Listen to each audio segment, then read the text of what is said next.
Hello， 大家好，我是总舵主。今天我们用红豆和牛奶做一个非常好吃的糕点，它的做法非常的简单，在家里就能轻松的制作，做出来非常的 Q 弹、爽口、香甜又不腻口。大家一起来看一下我是怎样做的吧。首先我们准备80克的红豆，然后加适量的清水，用手将红豆淘洗一下，把它表面的灰尘和杂质给它清洗干净。我们在清洗红豆的时候，尽可能的给它多淘洗几遍，将红豆彻底的清洗干净。最后加适量的清水进来，然后将其浸泡2个小时。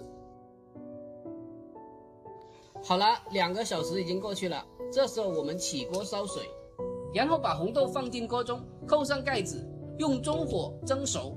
同样也可以用电饭煲将其煮熟。A few moments later。好了，时辰已到，这个时候的红豆已经蒸熟了，我们可以用手试一下，红豆轻轻的一捏就已经是软烂了就可以了。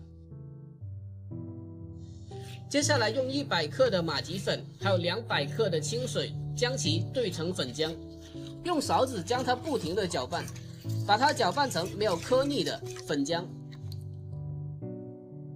接下来我们取一个蜜漏，然后把粉浆给它过滤一下。经过过滤之后，它的粉浆会更加的细腻。用勺子把蜜漏上面的粉浆给它刮一下，不能浪费掉了。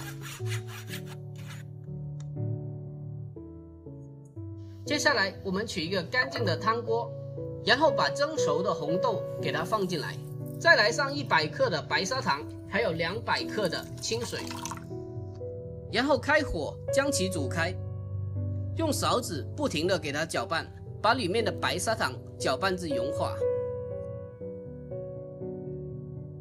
等到煮开之后，把它转为小火，然后打1勺刚刚调好的粉浆进来，把粉浆下锅了之后，将其用勺子迅速的搅拌均匀。在这里一定要注意，粉浆下锅后一定要迅速搅拌均匀，否则容易引起结块。等到锅中的粉浆开始成熟变稠，然后关火，把它倒进刚刚剩余的粉浆里面。接下来将它迅速的搅拌均匀。每天都是很用心的教做菜，如果我的视频对您有所帮助的话，那就帮小老弟点个赞呗，真心感谢您了，感谢您。最后关键的这一步来了，将其拌均匀之后，再往里面加150克的纯牛奶进来，最后再继续的将其拌匀。用勺子给它不停的去搅拌，搅拌至里面的牛奶和粉浆给它充分的融合在一起就可以了。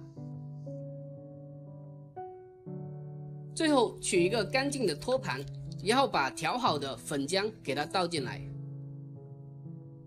然后水开上锅，扣上盖子，大火蒸30分钟。